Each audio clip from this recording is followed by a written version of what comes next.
Ótimo, ótimo. Capítulo número 17, versículo número 14.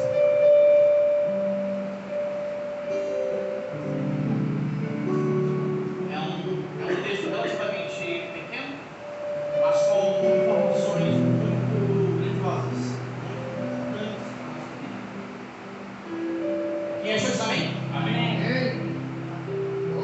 Estes combaterão contra o Cordeiro, e o Cordeiro os vencerá, porque é Senhor dos senhores e Rei dos reis. Vencerão também os que estão com ele, os chamados, eleitos e fiéis. Você sente, não fecha a Bíblia, não deixa ela aberta, que consiga acompanhar. Okay? O áudio está bom para vocês aí, estão ouvindo, legal? Eu geralmente eu afasto um pouquinho, a voz é muito. Geralmente tem que o microfone, então eu afasto um pouquinho para não ensurdecer os irmãos. Bom, amado. Obrigado. Bom, irmãos, o texto em questão aponta sobre uma batalha. O texto começa a dizer: eles combaterão. Combate. Está falando de luta. Está falando de disputa, está falando de guerra, ok? Esse é um texto que vai falar sobre a guerra de Gog e Magog. Isso está falando sobre uma batalha que vai acontecer no fim dessa era, no fim dos tempos, quando a igreja já estiver pronta para reinar com Cristo, ok? Vai haver uma guerra, só que é uma guerra seletiva. O que é uma guerra seletiva? Algumas pessoas selecionadas irão se juntar para combater contra o Cordeiro. E engraçado é que essa luta vai afetar as pessoas que também estão com Cristo, estão com o Cordeiro. E aí o texto vai dizer estes. E daí a gente pergunta, estes quem? Nós temos que recorrer ao versículo 3, que aponta 4 pessoas, 4 personagens.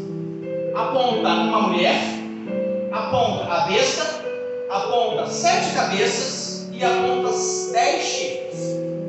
E aí, trocando em miúdos, o versículo 5 e o versículo 6 mostra que esta mulher, ela nada mais é do que a Bíblia chama de a grande prostituta. Ela é alguém que se embriaga com o sangue dos santos e dos mártires. Essa figura, essa palavra prostituta na Bíblia, ou prostituto, ou prostituição, que é o ato, corresponde à questão de culto a outros deuses, idolatria propriamente dita. Essa mulher é chamada de a rainha da Babilônia, ou a grande meretriz, a grande prostituta. Há informações na Bíblia que essa mulher estava sentada sobre 7 montes. E daí, como eu não estou numa sala de aula, e aí em sala de aula, como um professor, eu posso falar de modo mais aberto e mais claro. Numa mensagem aonde eu faço uso de um aparelho sonoro, eu preciso ser um pouco mais comedido e te dar algum homework, ou algum, em português, trabalho de casa. E daí você pode pegar o seu celular e pesquisar no Google a seguinte questão: a cidade construída sobre 7 colinas. E daí você vai descobrir de quem a Bíblia está falando. Se quiser fazer isso agora, fique livre, ok? Pode fazer. Essa mulher estava sentada sobre 7 montes, ou seja, fala de uma cidade, é uma capital, mas propriamente dito um país, é um país dentro de um país, que foi construído sobre 7 colinas, 7 montes. Isso é a figura desta mulher. E quando diz que ela se embriaga com o sangue de mártires e dos santos, significa que muitos homens de Deus, muitos santos e santas de Deus, foram por esta igreja que se desviou, por essa igreja que perdeu a sua identidade cristã, e ela assumiu uma outra identidade, porque quando, por exemplo, eu pego Matteo Lelièvre, que fala sobre, é um historiador, e ele começa a falar sobre a história da igreja. Ele fala sobre a história da igreja cristã, por exemplo. Não existem igrejas, existe igreja cristã. Uma igreja que está fundamentada em Cristo e nada mais. Tudo que vem depois disso são adições humanas. Denominações, por exemplo, são contemplações e pensamentos humanos. E nós louvamos a Deus por isso. Porque, irmãos, seria a coisa mais horrível do mundo ter que conviver com um tipo de pessoa apenas no universo. Ter que conviver com um tipo de grupo de pessoas nesse planeta. Por isso que a igreja ela é chamada de uma ação contínua em multiforme graça e sabedoria de Deus. Isso é muito legal, porque tem gente que não gosta, não se sente bem, não é o estilo dela, está bem alinhado, está bem, sabe? Tem pessoas que gostam são mais flexíveis no seu modo de vestir, são mais despojados. E existem tipos de congregações, de núcleos cristãos, comunidade de fé, que abrigam essas pessoas, e isso é uma bênção, porque se tivesse só a igreja de um padrão, essas pessoas ficariam de fora da salvação. Elas não estariam inclusas no plano divino, no plano da salvação. Isso é maravilhoso. Mas, seguindo o texto, o versículo 9 aponta sobre as 7 cabeças, ou que também são 7 colinas, ok? Onde a mulher está assentada.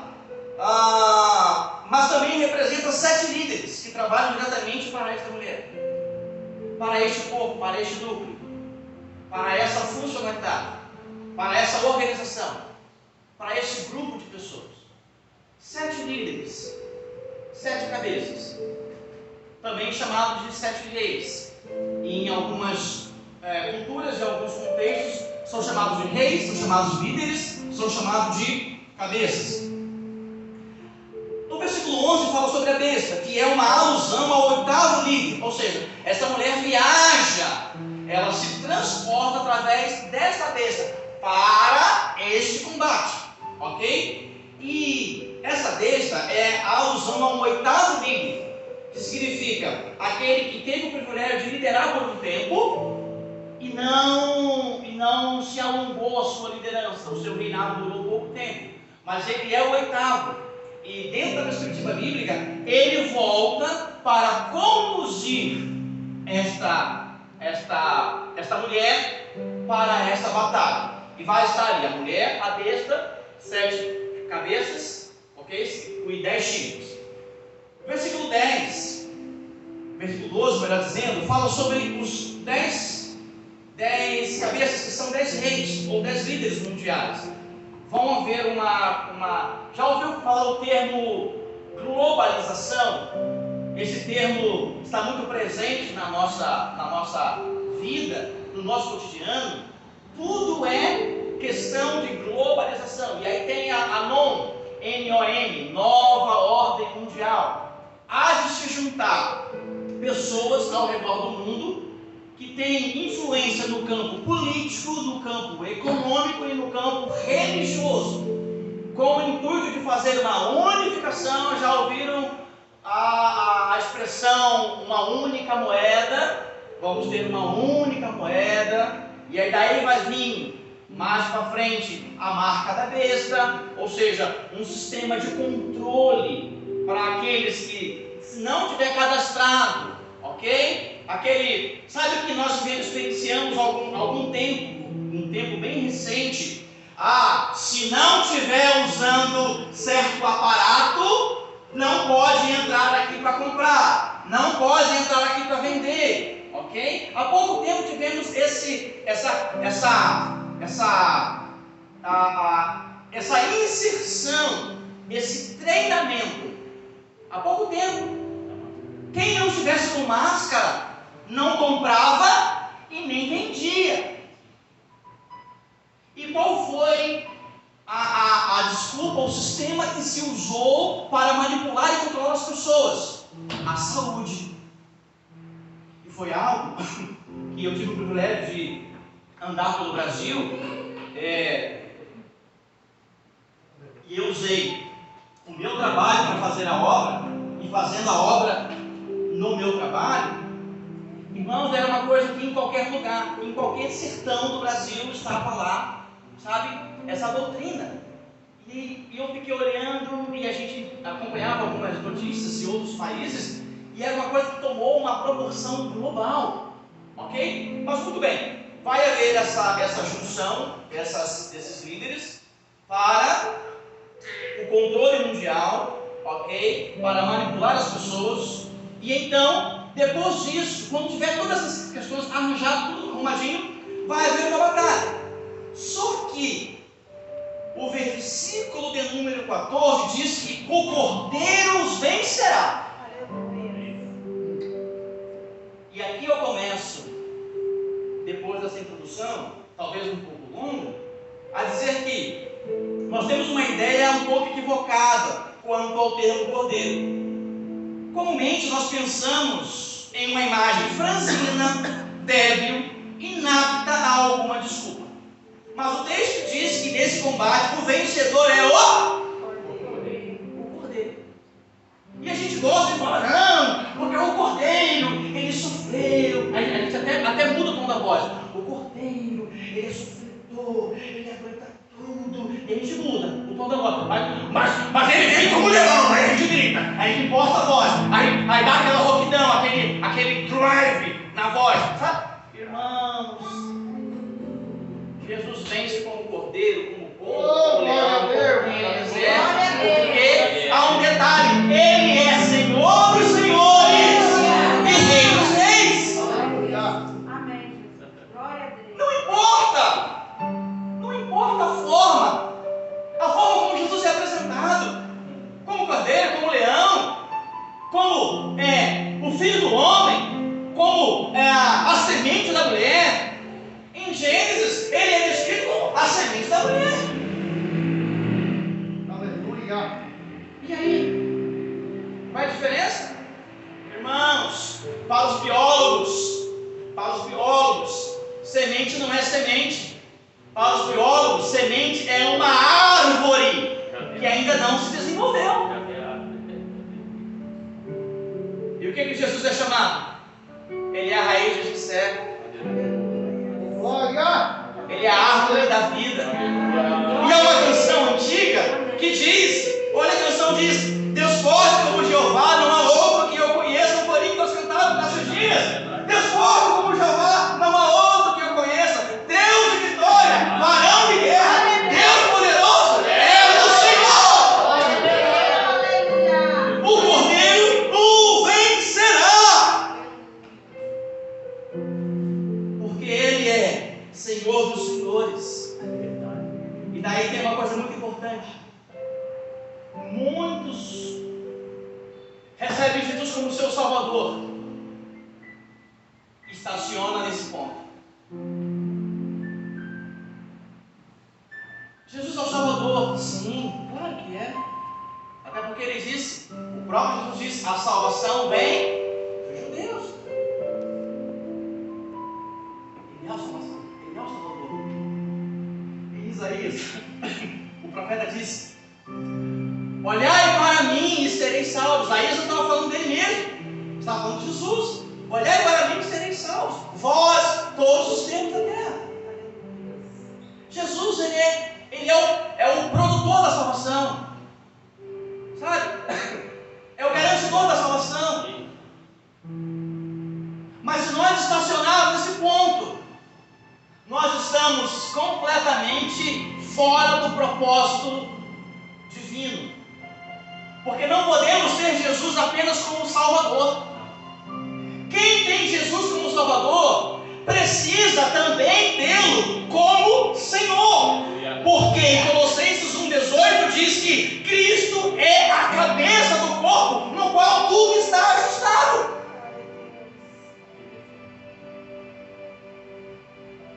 Tu podes viver sem o dedo? Não pode ver sem um dedo? Tem tanta gente que vive. Tu pode ver sem uma mão?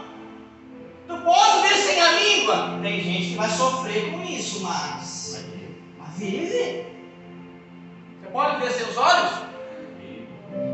Sem os ouvidos? Sem os pés? Você pode ver até sem o rim? Você pode ver até sem um rim? Você pode ver com um pulmão apenas? Mas alguém pode viver sem cabeça? Aleluia. Oh, glória! Aleluia, Deus! Nós temos Jesus como Salvador, precisamos tê-lo como nosso Senhor. Fazer verdade, fazer valer a canção que diz: tudo entregarei, sim, por ti, Jesus, meu mestre, ou bendito, dependendo se for para cristão, se for para cristão, tudo entregarei. Senão não faz sentido. E daí, o texto diz ainda que vencerão os que estão com o Cordeiro, vencerão os que estão com ele. Lá no versículo 14: estes combaterão contra o Cordeiro, mas o Cordeiro os vencerá, e vencerão os que estão com ele. As Escrituras mostram muitas pessoas que venceram justamente por estar ao lado do Cordeiro. Vou citar alguns exemplos. Lázaro venceu uma morte, foi vencedor sobre uma morte, porque teve uma vida ao lado do Cordeiro. As Escrituras dizem que Jesus era amigo de Lázaro, e Lázaro era amigo de Jesus. Havia uma relação fraternal, quase uma irmandade, porque a relação entre amigo e irmão, dentro da cultura hebraica ou cultura grega, era muito próximos. Tanto que a palavra filéu, que é amor entre pessoas, e a gente vai ter uma ideia mais básica de amor entre irmãos, ou amor entre amigos, ela tem a mesma conotação. Eu posso falar que, eu posso dizer de filéu entre eu e o dele, que é uma relação de pai e filho, como posso dizer de filéu entre eu e o pastor Eduardo, que é uma relação entre amigos, colegas de ministério. Não há muita diferença. Mas Lázaro só conseguiu ressurgir daquela tumba, ressurgir daquele túmulo, por causa do Cordeiro. Aleluia! Os discípulos foram livres de um naufrágio, porque estavam ao lado do Cordeiro. Oh, glória a Deus! Estava tudo indo à deriva, o caos se instalou. Mas quem estava no barco? O Cordeiro. Pedro não morreu afogado porque estava ao lado de quem? Nota aqui, e claro que isso é uma mensagem, é uma outra mensagem, mas nós temos, irmãos, uma obsessão por falar e criticar o medo de Pedro. Por que não falar da coragem de Pedro?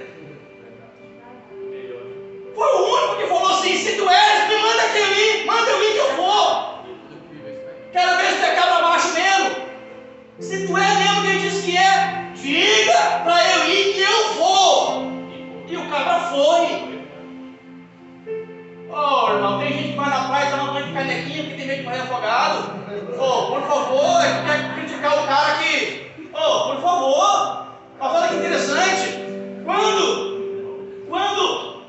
ele afunda, Jesus estende a mão para ele. Ué, ele estava onde? Para a mão de Jesus alcançar Pedro, Pedro tinha que estar aonde? Do lado ou na frente. Pedro não morreu afogado, apesar de tudo, porque ele estava ao lado do Cordeiro.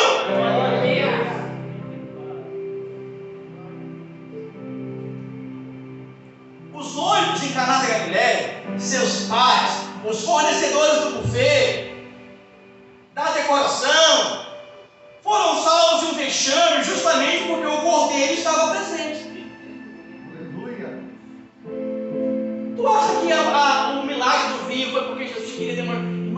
irmãos, olha só. Jesus não veio ao mundo para demonstrar poder. Jesus veio ao mundo para demonstrar amor. Amor. Ele estava ali e surgiu um problema, surgiu uma emergência. A idade já era propícia, já havia 30 anos. Ele já havia passado pela cerimônia do batismo de João. Não precisava, mas ele passou. Porque ali ele se identificou como pecador. Não foi na cruz, foi no batismo. Sabe? Afinal de contas, arrependei-vos e cada um de vós seja batizado para a confissão e arrependimento de pecado. Então Jesus se identifica como um pecador no batismo, não na cruz. A cruz ele se identifica como um maldito, condenado.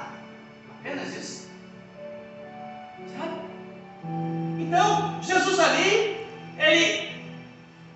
o tempo era propício. Embora ele tenha dito, na tradução, na versão hebraica, na versão trazendo o grego para o hebraico, Jesus estava dizendo assim, mãe. Quando ele fala mulher, é o mesmo que dizer mãe. Não é para nós ocidentais, é uma leitura assustadora. Para os orientais, não. Chamar a mãe de mulher, não, problema nenhum.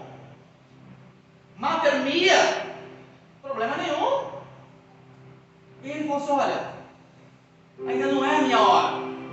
E é claro que, irmãos, quem foi que escreveu esse texto? Foi João.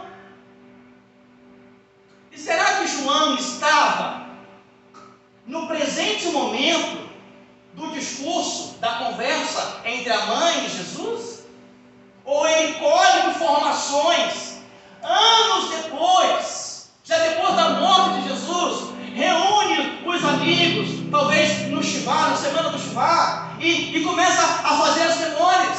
Porque nós temos a impressão, a falsa impressão, de que os discípulos estavam ali com um bloquinho de anotação. Talvez o único que estivesse fazendo isso seria Mateus, porque ele era um coletor de impostos, era um publicano, era um burocrata, sabia de questões administrativas e era alguém totalmente minucioso. Agora os outros, Pedro queria guerra, por isso ele só andava armado, por isso ele cortou com a orelha. Não, gente, Pedro queria uma revolução, Pedro queria uma revolta,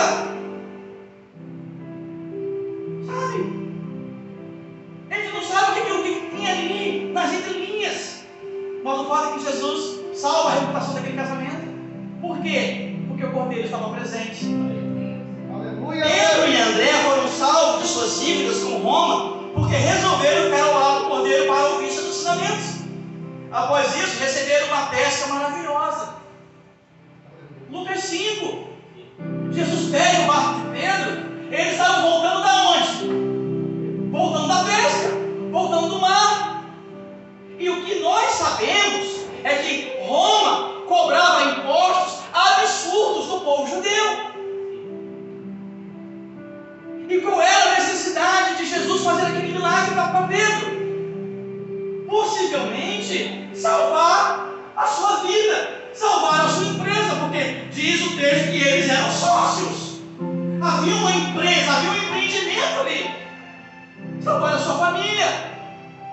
Não foi ao acaso. Jesus não faz as coisas ao léu, gente, ao acaso não.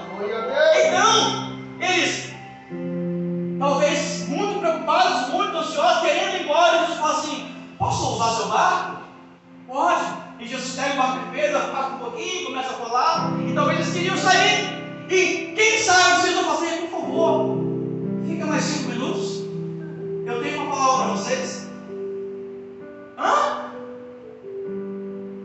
E aí, porque escolheram ficar ao lado do cordeiro, tiveram suas dívidas pagas, receberam uma pesca maravilhosa. Então, já entendesse o segredo? O segredo é estar onde? Ao lado do cordeiro. Só que não basta estar ao lado do cordeiro. O versículo 14 diz: vencerão do seu coelho, chamados, eleitos. Em tempos de indefinição política em nossa nação, dá-se o fato de que é preciso ganhar a liberdade para poder assumir o cargo. Não a eleição está sob um termo jurídico chamado júdice. As eleições, seus 2022 estamos sob chutes. Ainda um pleito em tribunais para entender e revelar quem foi realmente o vencedor das eleições, se elas serão anuladas, se elas serão válidas ou não. Nós estamos aqui, por isso que tem gente exatamente agora, há 27 dias, em frente aos centros militares, ou do leste, ou do oeste, ou do sul, ou do norte. Porque não basta só se candidatar, tem que ser eleito.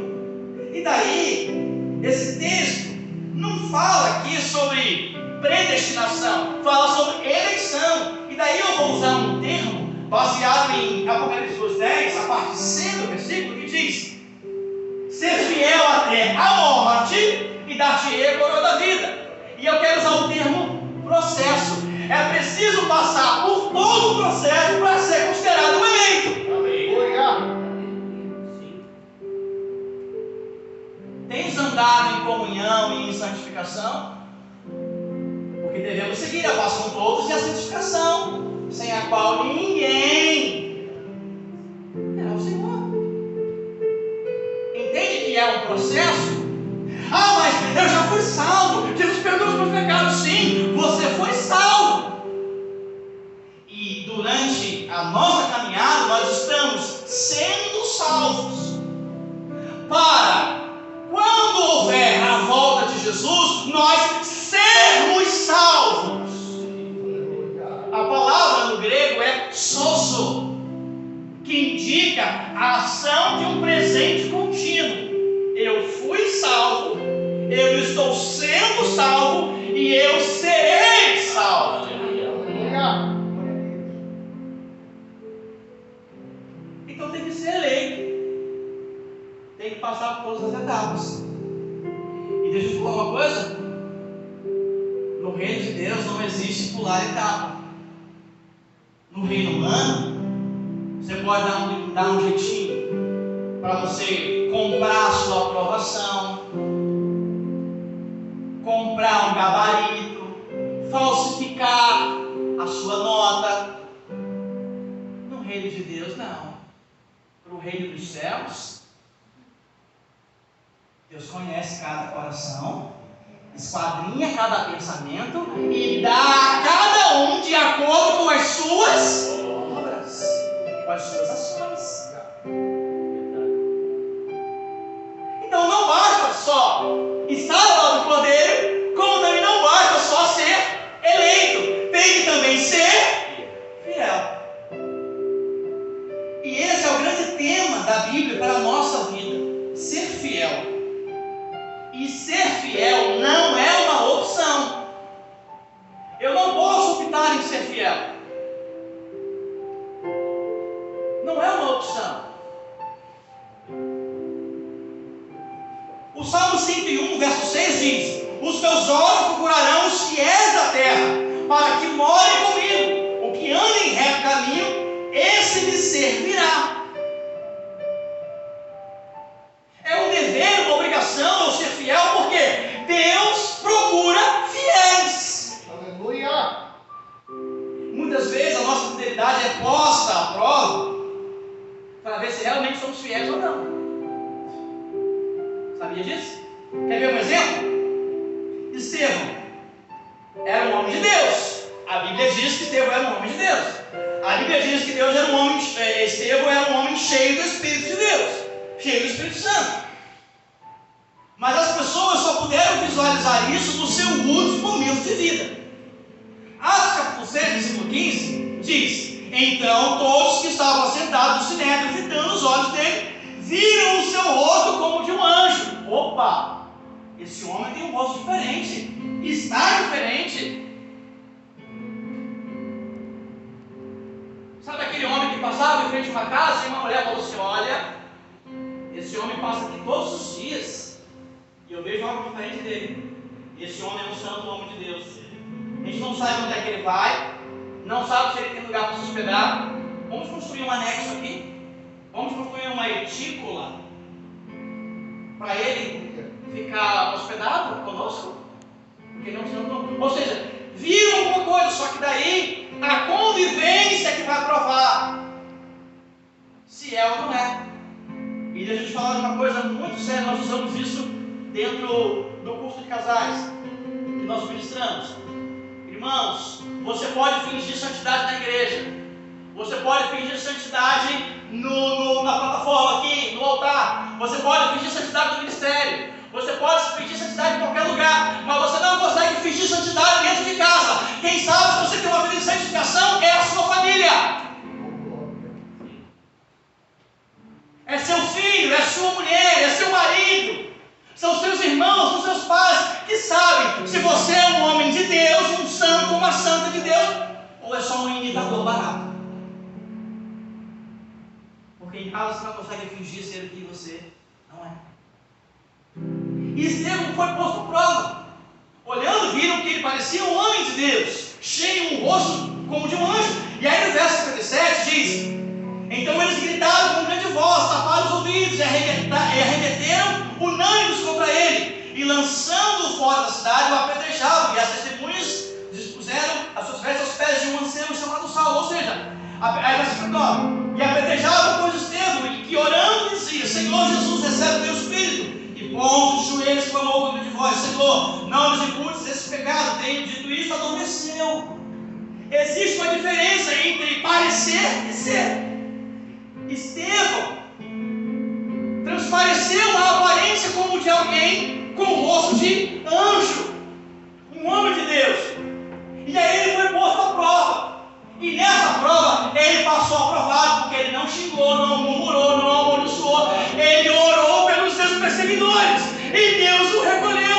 Então, prova disso é que ele olha para o céu e ele vê o Filho do Homem assentado à destra de Deus, em pé à destra de Deus.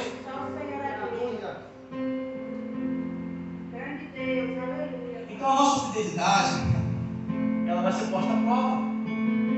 Ele orou e perdoou. Deus também procura adoradores. Deus não procura adoração. Irmãos, a adoração tem aos montes, porque a adoração é a estética. A adoração é estética.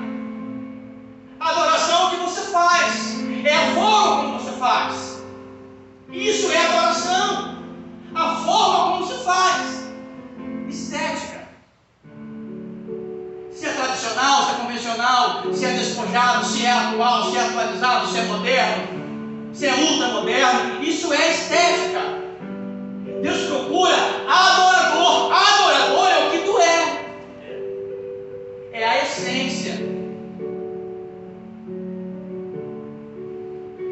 Tu não acha que tem muita gente que chega aqui, irmãos, faz cair fogo do céu, sabe? Tem gente que faz e acontece. Mas a casa dele tem gato de luz.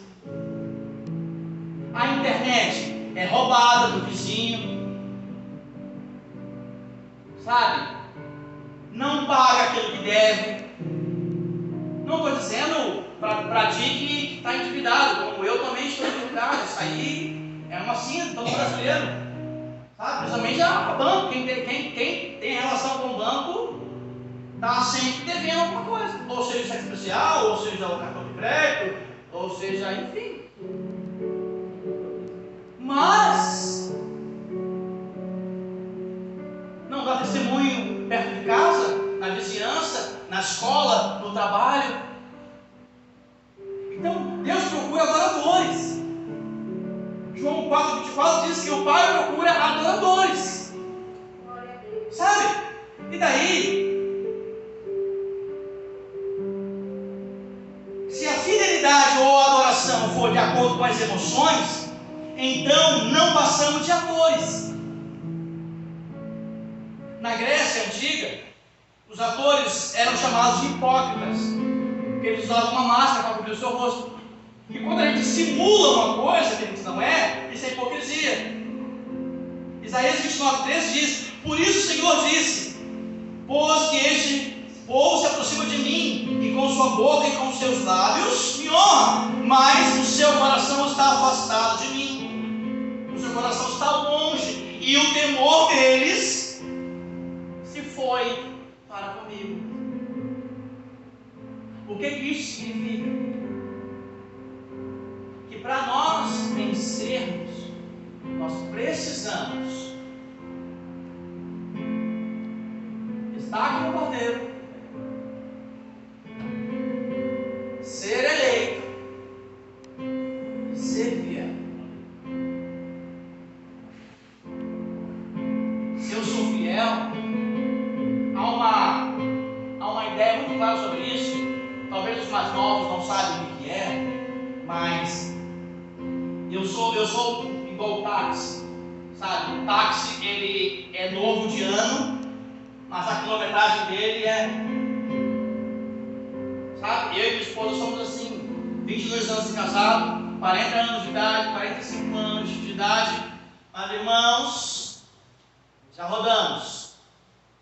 E as vitrolas, elas tocavam nos LPs, long play, discos de vinil, e era reproduzida por uma agulha. Aquela agulha é chamada de agulha fiel. Por quê? Ela só era fiel se ela reproduzisse com exatidão tudo que estava dentro daquele formato, daquele arquivo, do disco.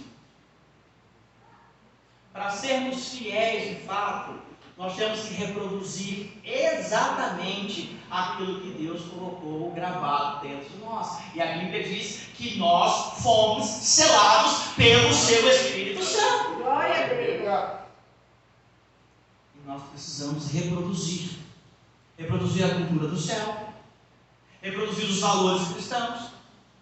E hoje, o que mais nós estamos presenciando são infidelidade. Irmãos, precisamos ser fiéis na mensagem que pregamos. Há 22 eu tenho de casado, mas já são desde os 11 anos de idade, então já são 29 anos, obrigado, 29 anos como pregador da palavra de Deus. Eu comecei no ministério de pregação aos 11 anos de idade, quando eu fui padre da Igreja Batista. Irmãos, há 29 anos eu prego a mesma mensagem. Eu não me tornei um popstar. E às vezes a gente fala, o que é popstar? Sabe? É um pastor pop, o pastor das milhões de visualizações. E a gente para pensar, será que é realmente um pastor para as nações? Um pastor para o Brasil? Uma mensagem para o Brasil? Ou é uma mensagem temperada com açúcar, ao invés de ser temperada com sal? Porque, irmãos, vamos combinar uma coisa? Por mais que algo esteja em excesso de açúcar, você ainda não enjoa de comer, porque você come e toma água, Mas se tiver com muito sal, não tem quem aguente.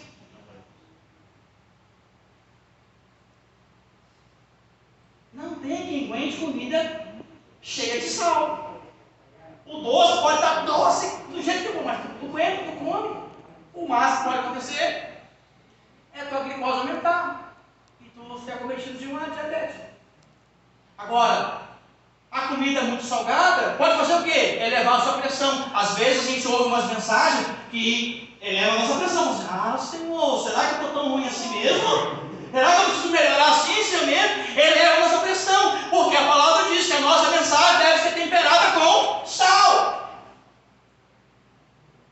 E daí, irmãos, eu estou terminando. Deus me permitiu, me deu a graça de ser um teólogo, sabe? 2 graduações, um mestrado, uma pós-graduação, 28 cursos na área de cuidado com família em todas as esferas, liderança, economia, enfim. E como teólogo eu posso criar ou classificar teologias, e existe hoje presente no nosso meio uma teologia chamada, que eu classifico como teologia romântica, apresentando um Deus de amor, que a Bíblia não mostra que ele existe. Porque o amor não aceita tudo. O amor suporta, e suportar não é tolerar. Suportar é prover um ambiente para a pessoa estar. Esta casa está no ar porque há um suporte para ela. O amor suporta.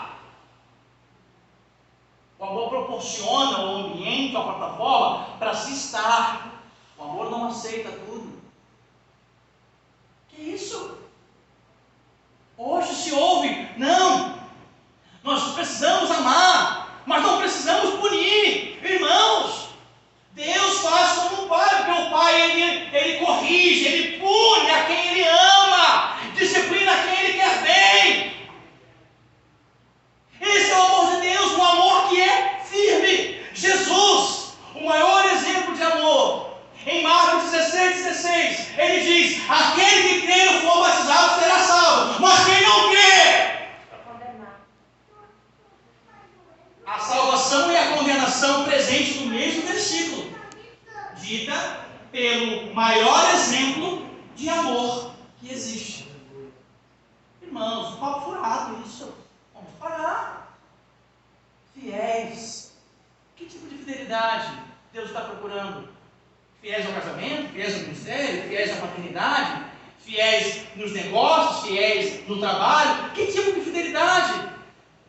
Irmãos, essas fidelidades que eu acabei de citar são todas elas necessárias, mas elas começam com a nossa fidelidade ao propósito de vida que Deus tem. Aí sim, toda essa fidelidade faz sentido. Porque tem muita gente que é fiel a tudo isso, mas se não for fiel a Deus, ouvirá: apartai-vos de mim, maldito, porque eu não. Ou então, porque eu nunca te conheci. Queremos ser vitoriosos? Nós seremos, se estivermos ao lado do Cordeiro, se formos chamados eleitos, Aleluia. e se formos fiéis. Glória a Deus. E esta é a palavra que Deus tem para mim e para a sua vida. Todos combaterão contra ele. O globalismo, o universo, o mundo, as suas concupiscências, tudo combaterá contra o Cordeiro e combaterá contra a nossa vida. Mas o Cordeiro e nós venceremos se estivermos com ele, se formos chamados eleitos e fiéis. E é isso que Deus espera da sua igreja, uma igreja vitoriosa. Glória a Deus. Uma igreja vitoriosa. E sabe qual é a vitória que vence o mundo? A nossa fé. Deus abençoe a sua vida. Deus abençoe a sua história. Deus abençoe a sua existência. Deus abençoe o seu chamado. Deus abençoe a sua eleição. E Deus abençoe a sua fidelidade. Deus te abençoe hoje. E Deus te abençoe sempre. Amém. Glória a Deus.